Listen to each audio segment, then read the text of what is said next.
Sometimes I wish people would wake up and smell the roses.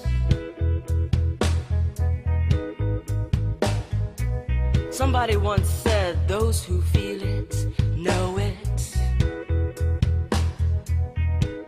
Depuis début 2012 où on a fondé l'agence, c'est une agence qu'on a créée en fait, une agence de communication donc qu'on a créée autour de compétences 360, c'est-à-dire qu'on va du web au street marketing, en passant par le marketing direct. On avait envie de proposer aux ONG et aux entreprises généreuses et à tous ceux qui ont envie de faire quelque chose de mieux, une vraie agence de communication professionnelle, avec des vrais designers, avec des vrais produits et pas juste du papier jaune mal imprimé.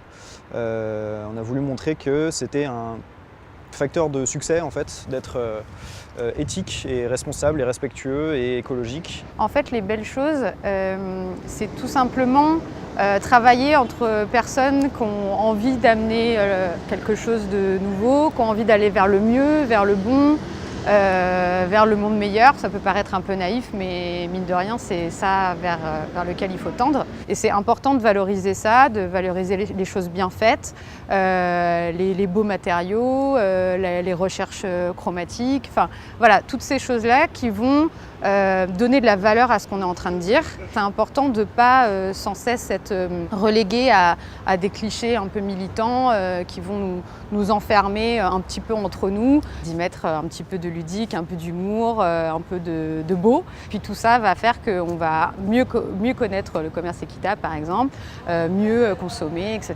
Et petit à petit, on va arriver à être le plus grand nombre.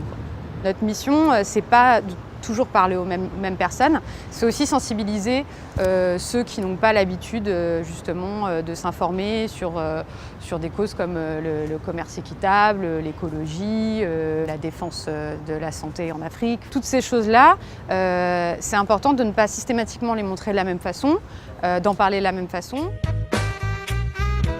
Somebody once said, those who feel it, they know it. Those who feel it, they know it. On a aussi par exemple décidé de travailler beaucoup avec des associations, des ONG qui ne sont pas toujours les plus professionnelles au niveau de la gestion d'une agence de communication.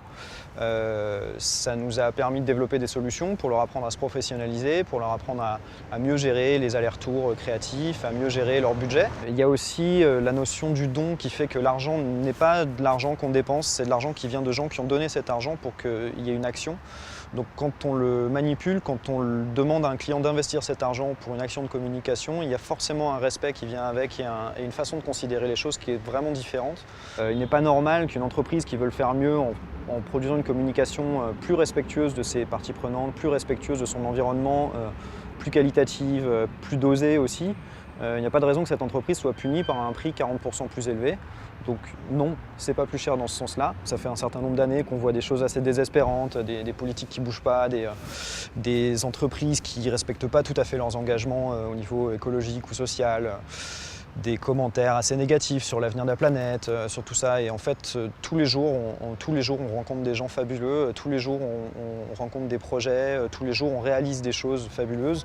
On en est très fiers et on sait que en tout cas, notre partie du monde, on va la faire évoluer parce que c'est nous maintenant qui faisons les choses, pas les gens qui étaient là avant et pas les gens qui sont là après. Notre but est vraiment de changer le monde, donc finalement, travailler pour des ONG, c'est un peu dans nos gènes sans vraiment le faire exprès, quoi.